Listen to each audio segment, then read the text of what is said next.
파리 시민들이 일으켰던 3일간의 혁명을 표현한 작품, 민중을 이끄는 자유라는 작품입니다. 이 아이의 모습은 레미제라블에 등장하는 이 가브로슈라는 소년의 모티브가 됐을 것이다. 테오도르 제리코의 메두사호의 뗏목이란 작품입니다. 메두사호가 1816년 세네갈 연안에서 침몰하게 된 사건입니다. 계속된 싸움으로 사람을 죽이기도 하고요. 너무나도 배가 고파서 결국 인육을 먹었던 충격적인 사건이기도 했습니다. 사르다나 팔루스의 죽음의 맞은편에 위치하고 있는 바로 이 작품이 들라크루아가 그렸던 가장 유명한 작품이지 않을까라는 생각이 드는데요. 모든 분들이 한 번쯤 보셨어요.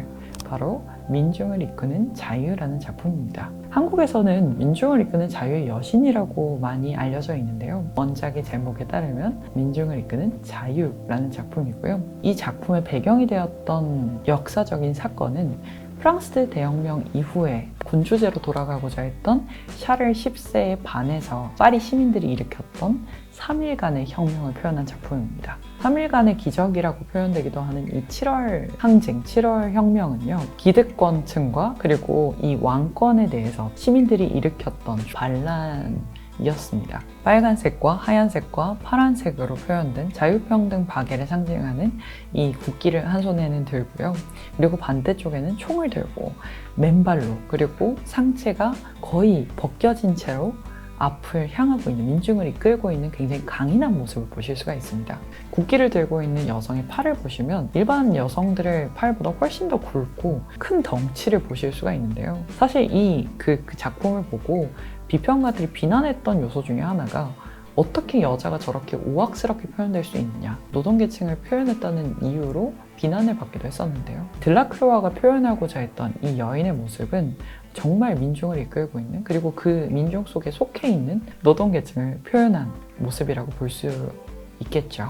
일반 노동계층을 표현한 이 여인은 우리는 마리안느라고 부릅니다.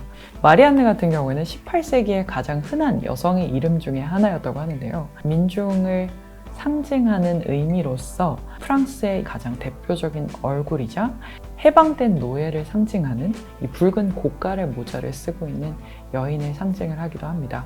지금까지도 이런 프랑스 공화국의 상징으로서 사용되고 있는 마리안느의 모습을 표현했고요.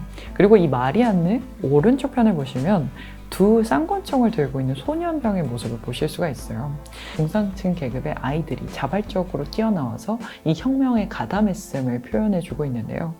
이 아이의 모습은 30년 후에 집필된 빅토르 유고의 레미제라블에 등장하는 이 가브로슈라는 소년의 그 모티브가 됐을 것이다 라는 이야기가 남아 있습니다.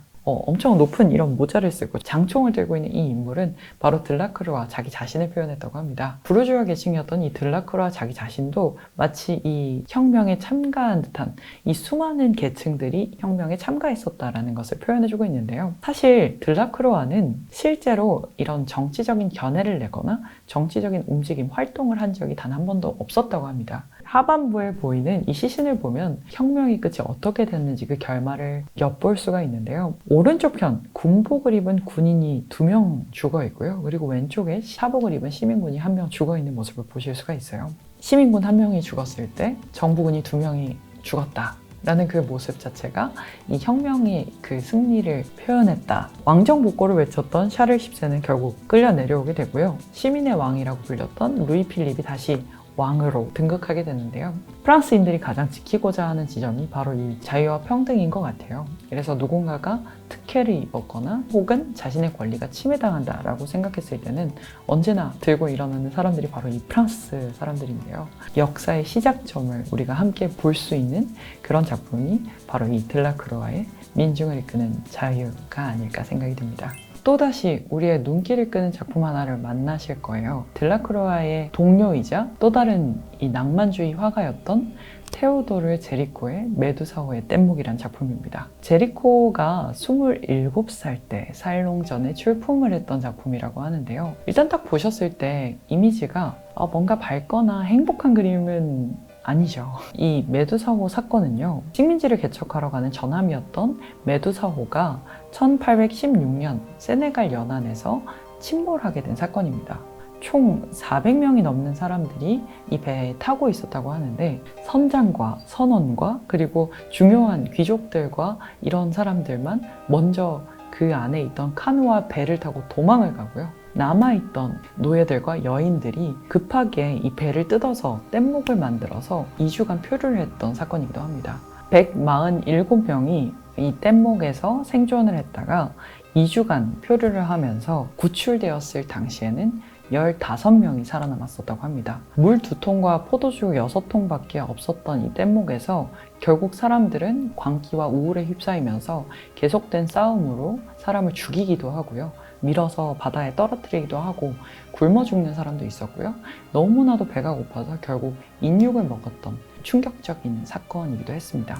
여기서 특히나 중요했던 점은 메두사호의 선장이었던 인물이 20년 동안 항해를 한 번도 하지 않았던 퇴역한 군인이었고요. 어떻게 보면 이번 퇴역 군인이 지지하고 있었던 군주제의 뒷면을 보여주는 사건이었기 때문에 이 사건을 정부에서는 조용히 묻으려고 했지만 이 지점을 좀 더 강조해서 표현하고자 이 제리코가 다시금 그림을 그리고자 했습니다. 이 그림을 좀 더 사실적으로 표현해주기 위해서 제리코가 했던 건요. 정신병원에 찾아가서 트라우마로 인해서 괴로워하고 있었던 생존자들의 인터뷰를 따고 그리고 시체 안치소에서 시체를 사와서는요.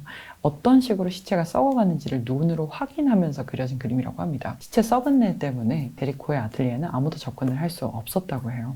그렇게 완성된 작품이 바로 메두사호의 뗏목이란 작품입니다. 이 시체들이 가득한 아래의 화면 구조, 절망이 가득한 화면 구조에서 희망으로 상승하는 구도라고 볼 수 있을 것 같습니다. 그래서 총 3가지의 삼각형이, 피라미드형 삼각형이 이 그림에는 들어가 있어요. 첫 번째, 뗏목의 삼각형. 그래서 중앙에 기둥이 올라가고 양쪽 변으로 밧줄이 내려가는 안정감을 주는, 사람들이 얼기설기 있고 뭔가 이 파도가 치고 있는 이 정신없는 와중에서도 중심을 잡아주는 구도적인 삼각형이 존재하고요. 그리고 나머지 2개는 주제의 삼각형입니다. 왼쪽 편에 보시면 시체를 끌어안고 있는 할아버지의 모습을 보실 수가 있을 거예요. 근데 그 할아버지의 모습은 표정이 모든 걸 다 포기한 듯한 그런 모습을 하고 있는데요. 누가 죽으면 정말 마지막 희망까지 포기하게 될까? 가족 중에서도 자식을 잃은 아버지, 아들의 시체를 끌어안고 있는 아버지의 모습을 보실 수가 있습니다. 그런 절망의 삼각형에서부터 오른쪽 편 위쪽으로 막 열심히 손을 흔들고 있는 사람들의 희망의 삼각형까지 총 3가지 삼각형을 담고 있고요. 절망 부분부터 먼저 보시면 이 할아버지 왼쪽 편에 상체가 남아있는 시신을 보실 수가 있고, 그리고 오른쪽 편 끝에는요 다리가 걸려있는 시신을 보실 수가 있어요. 이 시신들을 잘 보시면 시신들마다 색깔도 다르거든요. 시신이 썩어가는 그 경과에 따라서 바뀌고 있는 색상이 이렇게 두 시신을 비교하면서 보실 수가 있습니다. 뗏목 하반부에 잘 보시면 핏자국과 함께 도끼를 보실 수가 있는데요. 인육을 먹었음을 표현하는 그런 장치임과 동시에 왼쪽 편 끝에 있는 상체만 보이는 이 시체에 하반신이 없는 이유 역시나 같은 이유였음을 추측해 볼 수 있을 것 같습니다. 자, 이제는 희망으로 올라가 볼게요. 열심히 앞에서 손을 흔들고 있는 첫 번째 사람 오른쪽 편에 잔잔한 파도 끝에 잘 보시면 정말 희미한 삼각형이 하나 그려져 있어요. 바로 이 뗏목을 구출했던 구조선의 모습인데요. 제때 도착하지 못한 이 구조의 그 손길, 이 늦어진 구조의 손길을 굉장히 작은 그 구조선의 모습으로 표현을 했고요. 이 작품의 정말 특이한 지점, 그리고 굉장히 많은 비난을 받았던 그 지점 중에 하나는 흑인이 가장 앞에서 이 영웅의 모습처럼 표현이 되었던 지점이었다고 합니다. 이전까지는 흑인의 모습은 보통 노예의 모습, 혹은 저기 먼 아프리카나 이슬람권의 그런 이국적인 모습으로 등장을 했다면, 처음으로, 정말 최초로 이 흑인의 모습을 마치 영웅의 모습처럼 표현한 작품인데요. 이 지점 자체는 이 왕정 복고의 군주제를 비난함과 동시에 그때까지 성행하고 있던 노예제도, 금지되어 있음에도 불구하고 계속해서 진행되어 왔던 이 노예 매매를 비난하고자 했음이 아닐까라는 생각이 듭니다. 이뿐만 아니라 제리코는 흑인의 모습, 흑인의 초상화, 정신병동에 갇혀있는 정신병자들의 초상화들과 같은 지금까지 주목받지 못했던 이 수많은 인물들, 소외계층들의 모습을 표현하기도 했었던 작가입니다. 안타깝게도 제리코는 33살의 나이로 사망을 하게 되었는데요. 제리코의 작품 중에 특히나 이 메두사의 뗏목 같은 경우에는 이전까지 존재했던 죽음이라는 상징성 역시나 굉장히 사실적으로 표현했던 작품 중 하나입니다. 이런 제리코의 작품들은 동료 작가였던 들라크루아에게도 정말 큰 영향을 미치게 되고요. 들라크루아 역시나 메두사호의 뗏목에 영향을 받아서 그리스 섬의 학살과 같은 역사적인 사실성을 좀 더 주목했던 사실적인 그림을 남기기도 했었고요. 전쟁의 잔혹성을 강조한 이 그리스 섬의 학살이라는 작품을 그리기도 했었고요. 그 외에도 문화까지도 영향을 미쳤었습니다. 오늘은 이 낭만주의의 두 대표적인 화가 들라크루아와 제리코를 만나보셨고요. 드논관을 떠나서 새로운 관으로 넘어가셔서요. 다른 유럽의 작가들을 만나보러 가실 겁니다. 제가 루브르에서 가장 사랑하는 장소 중 하나를 소개해 드릴 테니 다음 시간에도 저희 이 밤에 드는 미술관 찾아와 주시면 감사드리겠습니다.